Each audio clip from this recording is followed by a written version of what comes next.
What's up, everyone? Welcome back to the No Cap Space, a very special edition of Luxury Tax, as it always is. We bring you the best of the best here to the No Cap Space. Tyler and Andrew, joined by Ayoka Lee of Kansas State.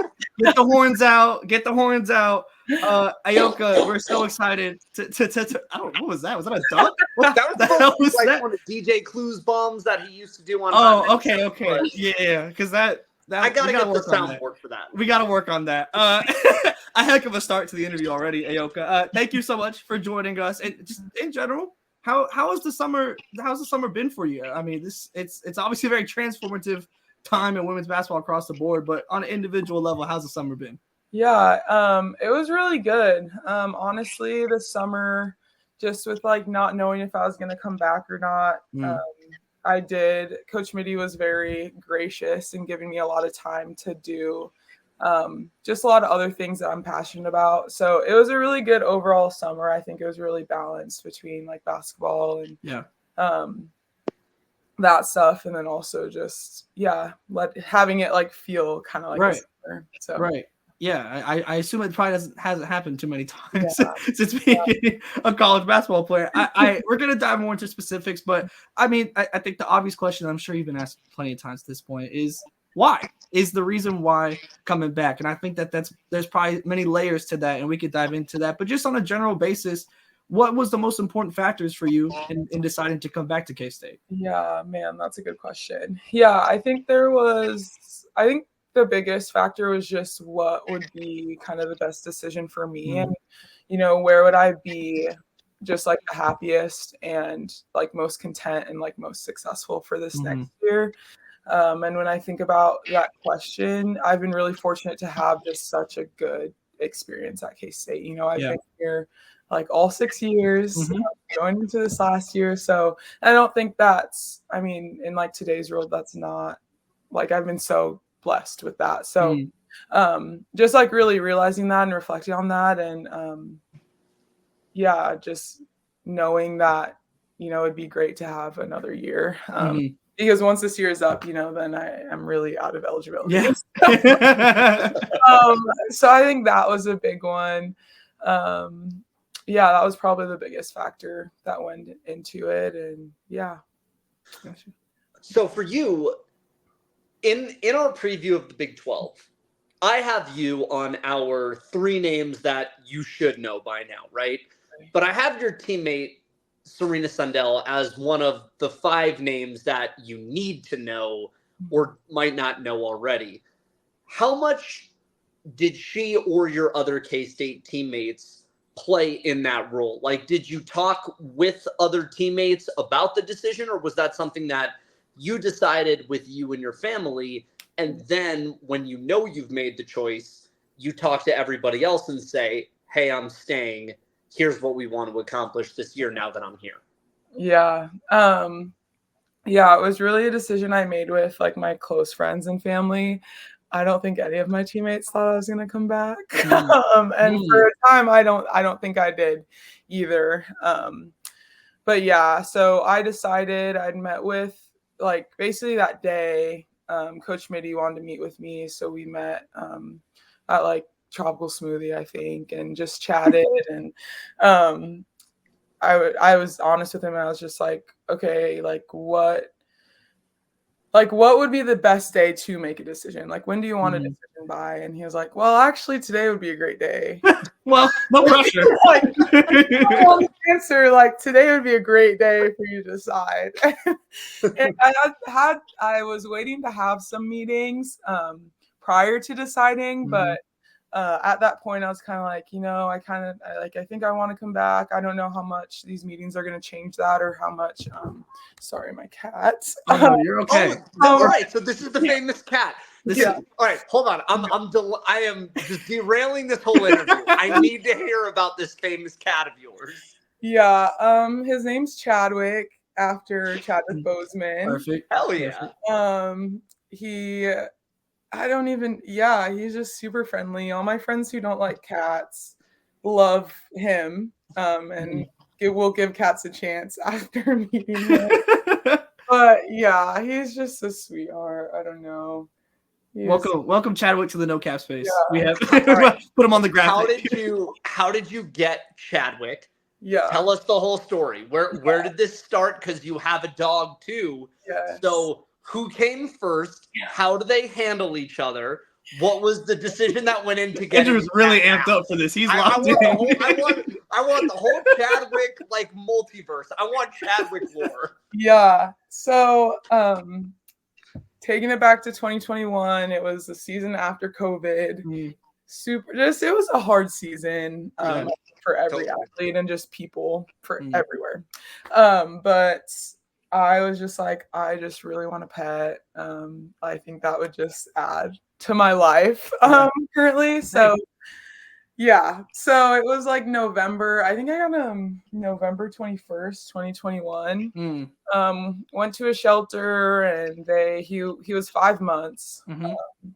He was the youngest they had. Everyone had already bought all like the kittens.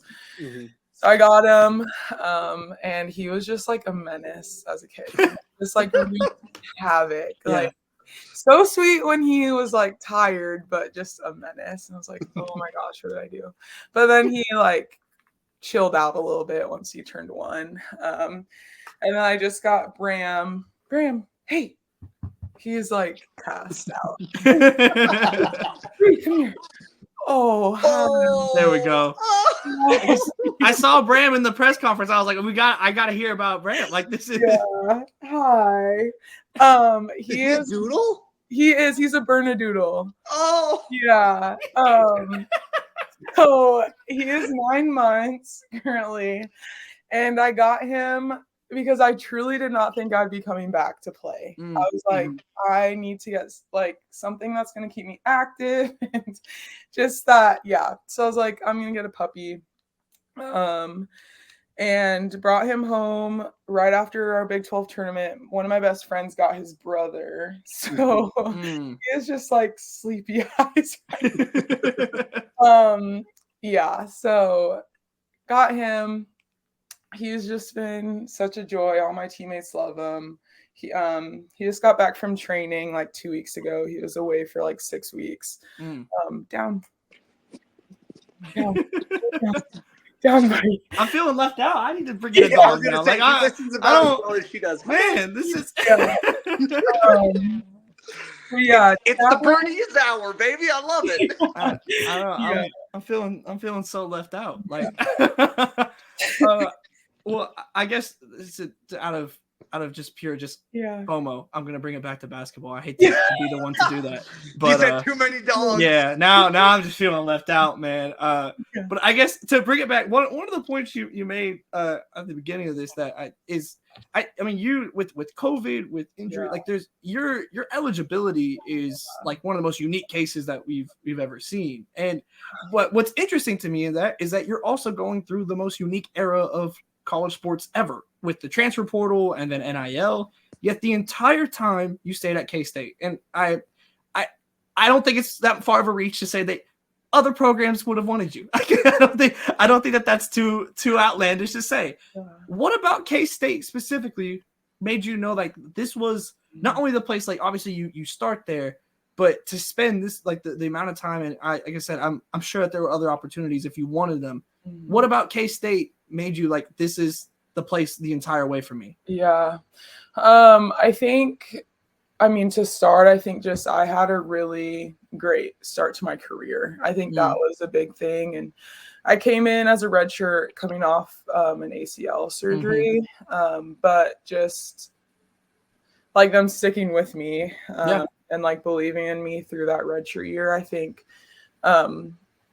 just like spoke a lot to our coaches, and I think spoke a lot, I mean, to them, like I had to prove myself through that year, but just spoke a lot to them about like my character and just like my desire to be successful for that team or for our team. I will say there were definitely a lot of tough conversations over the years about just like, hey, like this is what I need as a player, and like this is what's been hard, and this is I think what needs to change, so you know we can all be better as a team. But just to have like Coach Mitty be like receptive to those conversations, Right. and, you know, want to know like what I'm struggling with and how he can help. And like, I just don't think you find that everywhere. So I think that was a really big, just really big part of the reason why I've stayed here. And yeah, I think I've developed just so many friendships and been able to establish myself like outside of basketball, which is also not something that a lot of coaches will allow you to do. So yeah, absolutely. Yeah, so I think all of those things just played a big role, and yeah, I just couldn't be more thankful for it. Yeah. You mentioned that there were a lot of tough conversations over the years. I guess, what was the spectrum of those conversations? Because I would imagine there's, on one end of the spectrum, conversations about like, hey, this is what I need on the floor to succeed.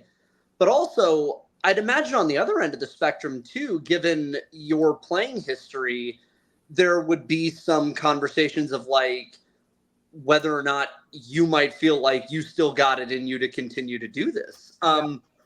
Where did those range? Like, I guess, are there any, or is there a single conversation that stands out to you that you remember as, or might remember 10, 15, 20 years down the road as, this is the conversation with Coach Mitty or somebody else that helped me stay at K-State, and now at the age you're at, I look back on it and say, thank God that I had that conversation and that they gave me what I needed in that moment, because now I'm here and now I appreciate it all that much more. Yeah, no, that's a really great question. I think probably the toughest conversation that I ever had to have with him, one of the toughest, was right after the 2020 season, if I remember correcting, just because is it 2020 or 2021? Just around COVID. I think that it's all one. That's just a blur. Yeah, we're together. But I like I said, that obviously COVID was just like hard for everyone, like in ways that, you know, you can't even put words to. But I think especially for like athletes, you know, sports are something where like it's like relationship based. Like there's just no way to avoid like the relationships that come with sports, between your teammates, between your coaches, just like how you're interacting during practices and like on trips and all that stuff. And like that year was just hard for everyone. I can't like imagine being a coach during that. But there was just a lot of things I think that we lost because of that year that had like a really big impact on like the relationships that we had with our coaches and with our teammates, and just like care that couldn't or like wasn't like felt, I guess, just because of the circumstances. So I think we always have like end of season meetings, and I went into my meeting and like listened to all this stuff, and then like I was just like honest with him about my experience that year, and I remember just like bawling. It's awful, but like he was just really receptive to that, and like wanted, like, because it was, I mean, that whole year was probably full of misunderstandings and disconnection, but like just to find connection with him over like all those things was just really important. And just seeing him like take that and want to do better. Like I think we had like an atrocious amount of team bonding. Like the next like he responded like very much to way too many icebreakers. Like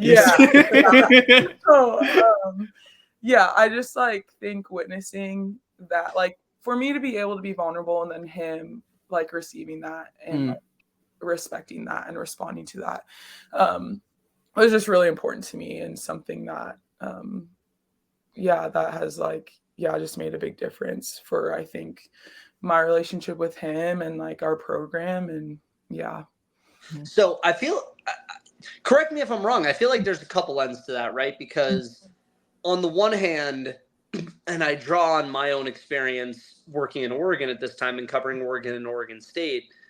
On the one hand, it sounds similar to what people talk about with Oregon State and Corvallis, whether that's Talia or Reagan, that say our whole thing is like small town, family, community. And when COVID happens, you lose that and everything feels dead and you're basically sequestered in your room for this period of time.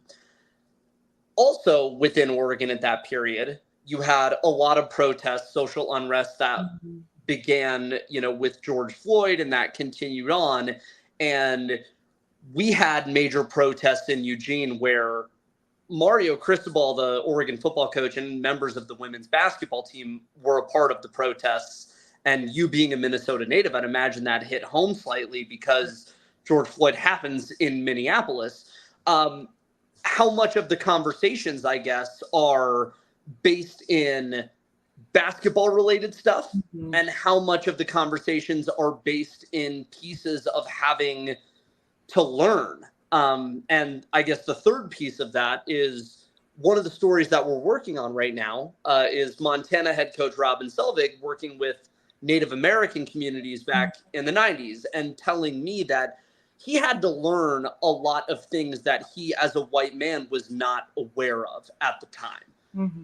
Was 2020 a scenario where you felt like you and Coach Mitty had to kind of talk about these things where you felt that he was learning on the fly as well and realizing, wow, these are perspectives that I don't know, and that Ayoka is telling me that I need to now be introspective and learn about? I guess, could you talk us through like what that 2020 was like from all those different factors and what those conversations were that led to the balling? Yeah. I do think that our team did, like, and our coaching staff did a really good job of talking about, the George Floyd, and we had like an incident on our campus that was like really hard for a lot of the student athletes. So in that regard, I think they did a really good job. Like, I remember sitting on Zooms and having conversations, and we brought people in for trainings and stuff. So I thought that was really good. I do think one area sorry, to answer your question, I think a lot of it was with basketball, and I think COVID was unique in the sense that it put just like a lot of stress on people in like different parts of their lives, and like having to realize that stress wasn't going to like stay like just in that part, like it was going to affect like everyone, like holistically in like every aspect of their life. So I think a lot of our conversations were just about like, what's going on, like, yeah, we're going to try and come in and like do our best, but like it's taking a toll on us, like mentally and physically. And like, it's hard to come in and like do these things when, like I can't go see my friends, or like I'm not getting the like just the social aspect of life that is like a really big part of like well-being, like things like that. I think were like, like the mental health pieces and like the just like well-being pieces, I think were a really big part of our conversations. And along with how that translates to the court and like just impacts, how I was coming in, how like teammates were coming into things. Absolutely.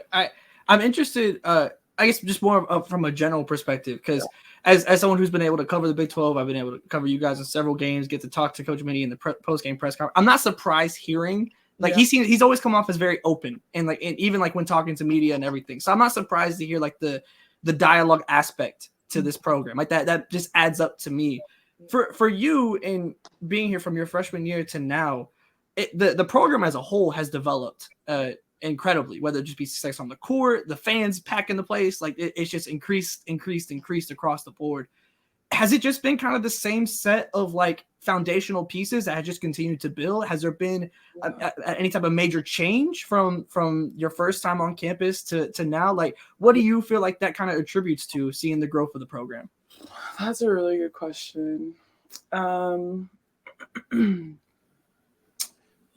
really good question. I definitely think it's something that's like taken time. I think my first couple of years here, it's like, I think for Coach Mitty to be like the type of coach that he is, he has to have players that he can trust. Mm-hmm. So I think like my first couple of years here, that wasn't like, I've had like great teammates over my time here. I just don't think that was like the majority of the group. Like, you know, he could trust a select few, but like he wasn't like, yeah, just like not the whole group. So I think like, yeah, we get you.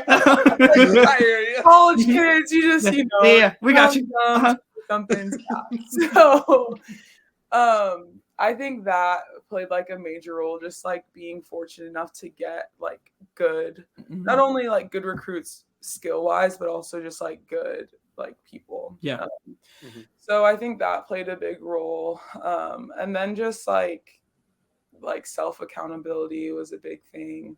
And then I think just us being able to build like with that comes the ability to build relationships with, you know, your head coach. So I think all those things, and then just finding something that works. I think from like the X's and O's perspective was a big thing that Coach Mitty like had wanted to do.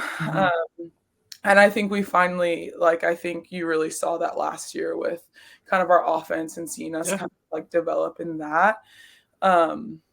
So yeah, I think those were kind of the main factors that went into that. So you got 4 teams coming into the Big 12 this year. You have Oklahoma and Texas leaving. Yeah. I'm curious, how much of the Pac-12 teams have you watched? And, you know, you're not in the coach role, but you've been around the program for so long that you're kind of second coach on the floor. What would you say is the big difference between like the Big 12 style of play and the Pac-12 style of play that you're kind of curious to see this year, whether it be Colorado, Utah, Arizona, Arizona State this season? Yeah, that's a really great question.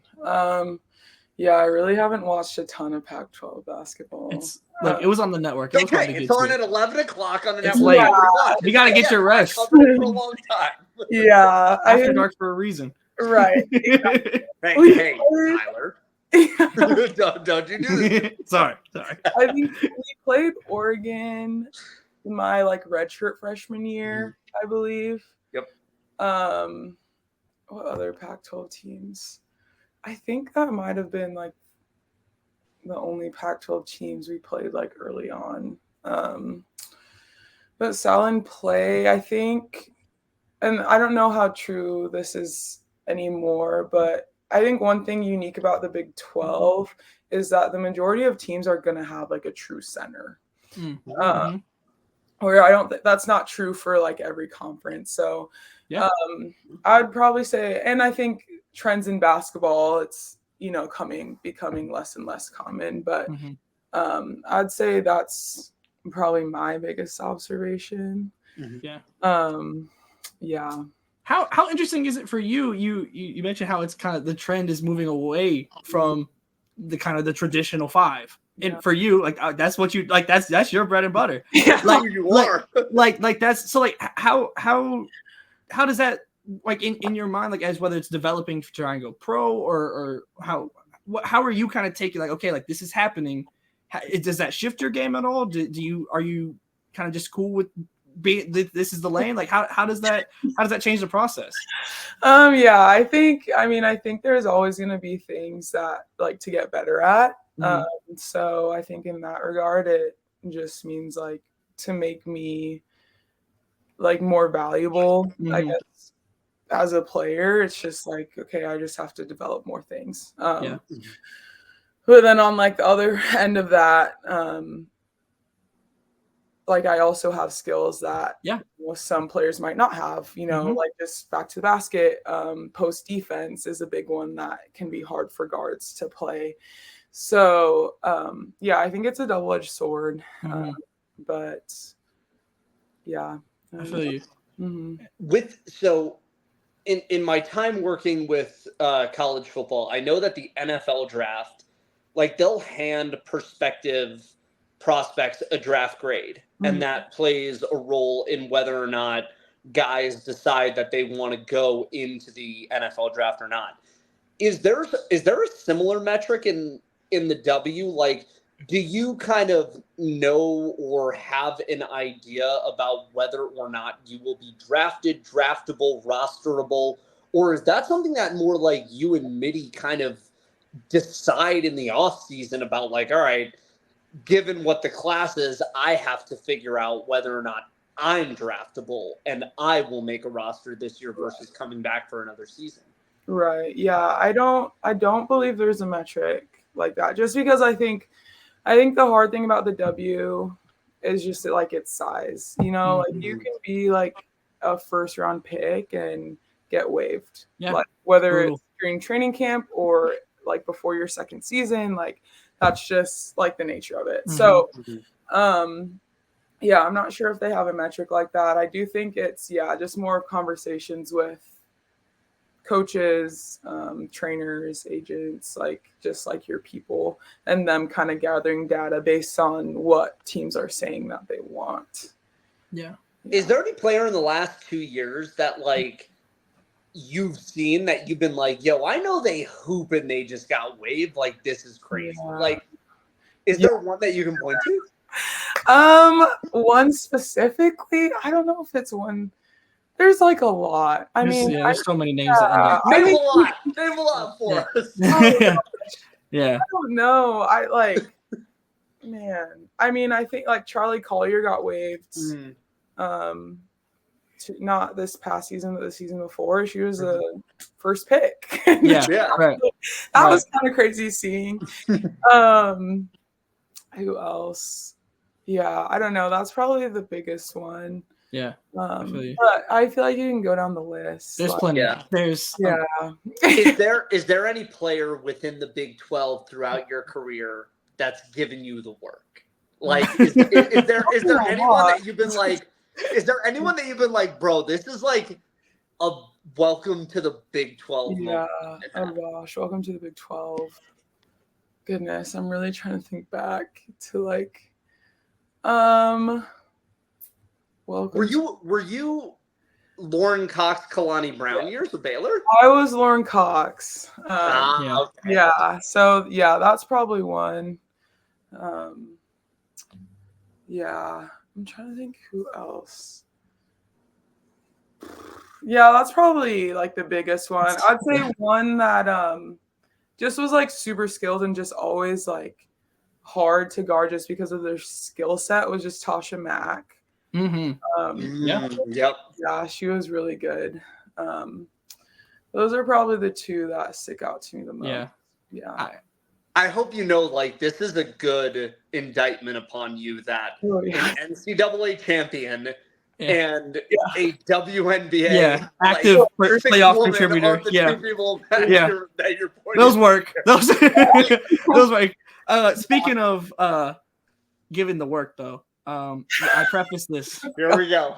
I preface this before Ayoka that tell us where it hurt you, Tyler. I have a 61-point wound that has still not healed. No cap fans, though, like I'm Norman, Oklahoma, born and raised. And speaking of giving that work, 61 points. Yeah. It's historically the most work ever given. So I just want to know, as you're in that game, given the work, is history in mind as the game is going on? Like, are you like aware of what is happening in that game? Mitty's got to be saying something. Right?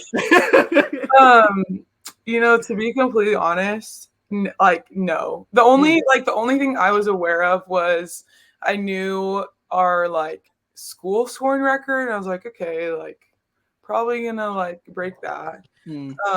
But honestly, like I remember going into halftime, and the conversation in the locker room was just like, okay, this is what working. This is what is working. This is what we're gonna keep doing. And I'm pretty sure I was like, okay, yes, but like there's no way they play the same defense. Like we just have to be ready to just like adjust. Like pretty dang sure I said that.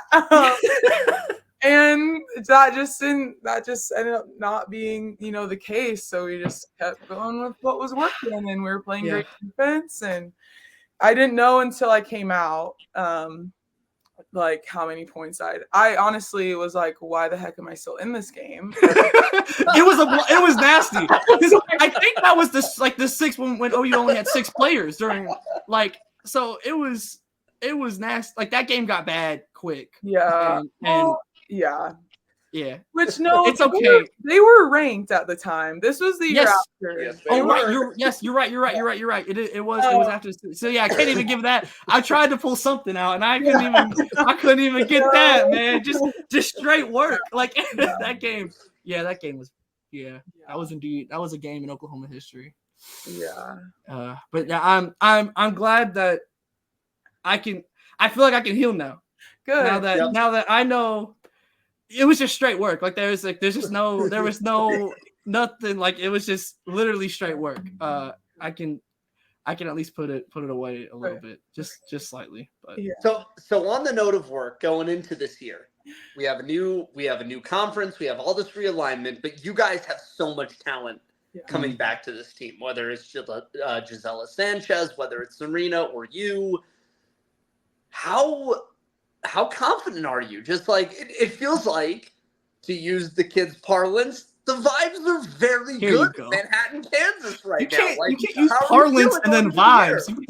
That's the first time those two words have ever been used back to back in the history of humans. I hit 30 in November.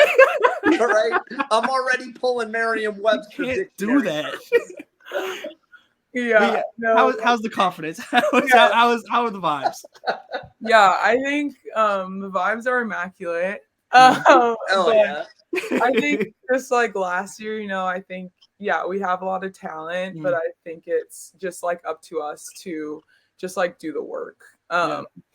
So just continuing to just like come in and do the work and know what we're working towards is like what is important and kind of what we like to keep our minds focused on. I know Gabby's not there. Is Gap Goat staying? Is Gap Goat here to stay?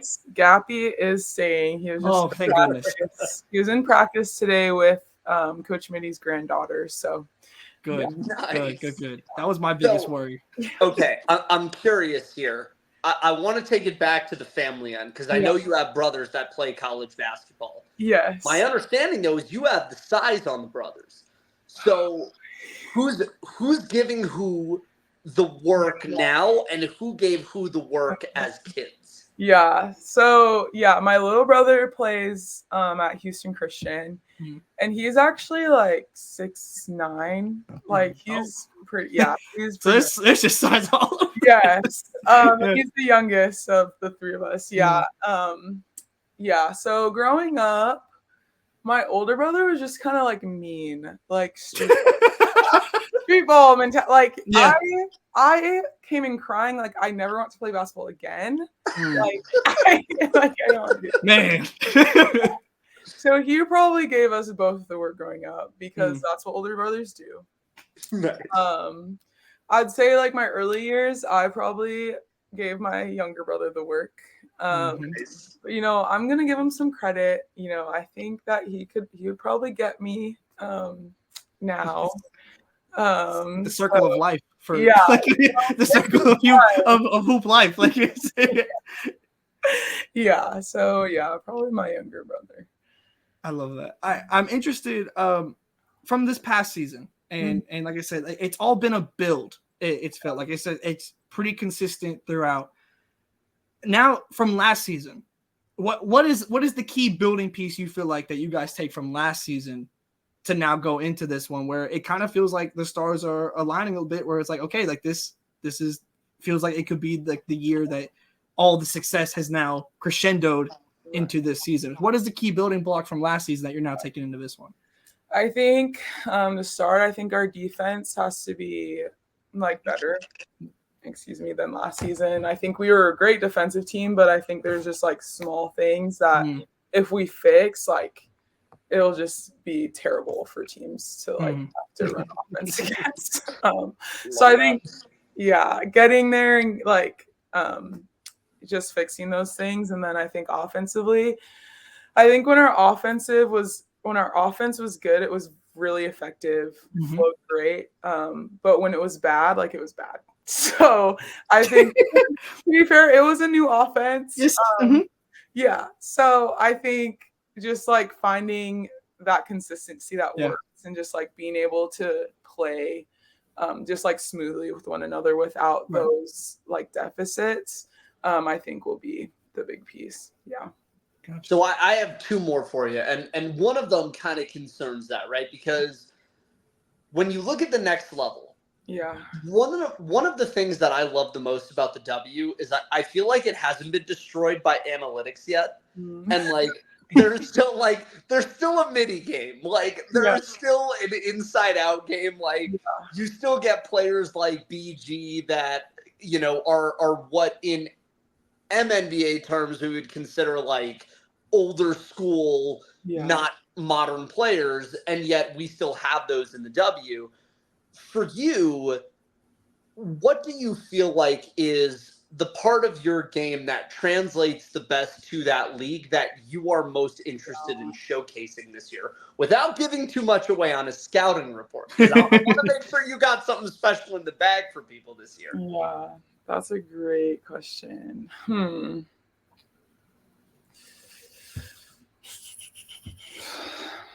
Dang, that's a really good question. Like the casual cat shift is what they man. I think that like just within our offense, there's a lot of like moving parts. So I think that just like has the potential to put me just like in some positions that I'm not like typically in. So I think just being effective from just like some more areas is one piece. And then I think on the defensive end, like we alluded to earlier, and even last year, I mean, it's not like uncommon for teams not to have like a big or to have kind of like that stretch four. But just like continuing to like just be able to guard both, like guard inside and out. And I think those two things, if that answers your question. Yeah. Okay. That's great. Yeah. Andrew, go ahead. Fire off your last one. Go ahead. Okay. So my last one is mom or dad the cook in your family? And when you come home on holiday break, what is the first meal that parent is making for you? Yeah. So my mom was the cook. She actually taught me a lot. So most of the time she likes me to cook when I come home. Really? Okay. So maybe it's your holiday meal then. Maybe it's you coming back home. Yeah. But my mom is Liberian. She was born and raised in Liberia, West Africa. So when I go home for holiday break, we always have, it's not like the first meal, but we always have it's called palm butter. It like goes on rice with like seafood. So that's one we always have. And then she makes a really good chicken curry. That's probably the first meal. Yeah. So before I let you go, because so Yvonne Ejim, she told me that her favorite meals, her family's Nigerian, and discussed her mom's eba that she would make, and then I have friends out here that do ndambe, so like the bean sandwich, like very traditional West African bean sandwich. For you, being a Minnesota native in that way, and I know that it's kind of the other side of the country, right? Like East African Somalian is sort of the predominant population in Minneapolis. Yeah. What was your experience kind of growing up within African culture as well as the cuisine of the Minneapolis area growing up, and how did that sort of inform and help your identity as you built it out as being a Black woman in Minnesota, of all places? Yeah, that's a really great question. Yeah. So I grew up in like a really small town in Minnesota, so it wasn't like a norm to like, I guess, be just like surrounded by diversity, I guess. But from like a cuisine perspective, yeah, I think it was really important just to have just like a sense of my mom's culture and like my culture, and be able to be surrounded by people who like also like value those things and like are from just Africa. So yeah, I am very thankful for it. It was definitely like, yeah, I don't know. I'm just so thankful for it. Like just thinking of not having those experiences or not, my mom not finding value in passing those things down. Um, it's kind of sad, like just sad to think about. So I'm really thankful that she did. Yeah. Yeah. Yeah. Is Mitty willing to give Liberian food a try? That's a great question. I've never asked him. We did have a recruit from Sudan, I think, who had some like traditional. I think that we had a meal with them and it was like cuisine from all over the world. So that was really good. Coach Mitty does like weird diets. If you ever chat with him, ask him about. Noted. Okay. He Ask will, him about the diet. yeah. Wait, hold on. What's the weirdest? Yeah. He'll like, which I guess this isn't weird, but for somewhat like, athletes have to, like, we have to eat, we have to fuel our body. He'll like fast half the day and have like one energy bar maybe for breakfast and like a shake for lunch. Like dinner's like the only real meal. There was one year he like wasn't eating carbs, like no. But at our holiday party, he had like 2 big slices of pie on his plate. So he had the off day. We were on him about that. Yeah, but just does like just these weird like fads.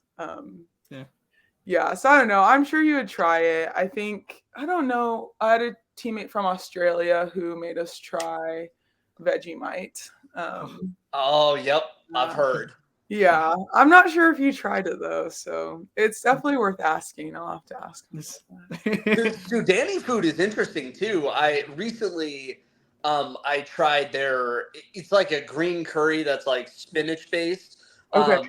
The name's escaping me right now, but picturing Mitty trying exotic food, I feel like maybe that's a segment where like we fly out to Manhattan and just provide random. Yeah, like we just like spin the wheel, and it's just all the world as cultures. antithetical to Manhattan, Kansas as possible. I'm in for it. I would love to see that. Noted. We're putting it on the content board. We put it on the board. Put it on the plan. Ayoka, we're so appreciative of your time. Just to wrap this all, we've gone from food, we've gone to pets, we've hit on just about everything. But the one last question I have is pretty general, and it's just looking ahead to this season. We touched on it a little bit. What is to be expected from Kansas State this season? What were the expectations in-house? What are the changes? What is going to be the thing that fans watching K-State should be looking for this year? Yeah, I think the expectations are, to surpass where we were last year. I think that's a big one. We don't want to like just, come up against that line. Like we want to just completely destroy it. So I think to be better than we were last year, and I think play with energy. I think Bramlage is just such a special place to play in. So, I think just like the atmosphere that brings and like the fun that we have playing are all just like great things that fans will enjoy this next year. Aside from you, yeah, who does a person who has not watched Kansas State yet, who do they need to be watching for during the game this year? I think Zy Walker. And I'm a fan. Yeah, and Tamira Poindexter. Got it. Yeah. There you go. There's your watch list. There's what to expect. And that is our interview with Ayoka Lee. Thank you. Genuinely, we went way over time. We had a blast. This was fun. Tyler, I need a home field read before we roll too. Oh, don't worry. Because down in the description below, you can find our link to home. Oh, you got the hat. I'm so jealous. My order hasn't come in yet. You got the hat. You got 15% off. Use code NOCAT15 on your first home field order. That's in the description. You can find all the links to Substack, to socials. So like and subscribe so you're not missing on anything No Cap Space. And we'll see you next time.